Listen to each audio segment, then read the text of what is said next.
Hi, my name is Ron Michael and I'm the CEO of the AHAVA Cosmetics Group. I'm based in our headquarters in Israel and I've been working with the company since 2014, and my main business is to develop this cosmetic brand into a world-famous brand all over the world and also in China. In 2016, we decided to sell our company to the Fosun Group based in Shanghai. I'm very happy to say that this was a good decision. Eventually, we grew many times since the purchase of the AHAVA brand, and we would not have been able to do it without the assistance of Fosun around the world, but especially in China. And I'm very, I would say, even honored to be part of the cosmetics products sold in China nowadays. I feel very happy and very honored to be part of the Fosun Group.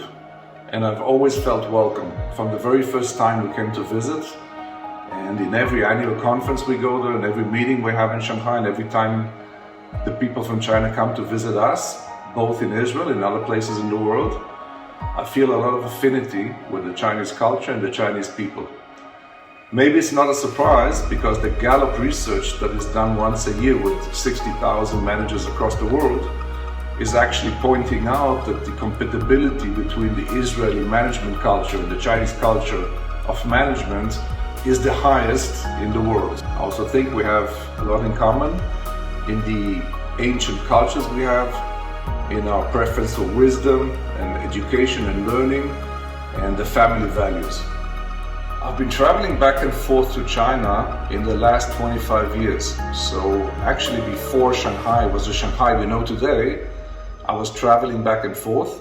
I think that the last 10 years have been a huge leapfrog forward for the Chinese economy, the Chinese society, the Chinese culture.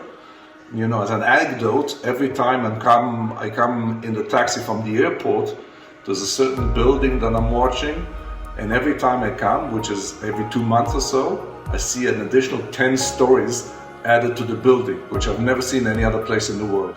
If we look 25 years ago, the consumer society had been very minimal in China, but it has grown significantly over time. I do think that the fact that we are now seeing a new age of consumerism in China is a very interesting challenge on the one hand, because Chinese consumers are the most advanced in the world, the most digital alert, the most digital prone.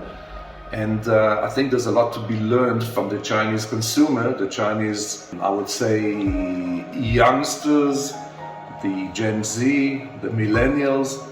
There's so much to learn, and we're actually learning a lot and doing a lot to copy that in some other countries in the world.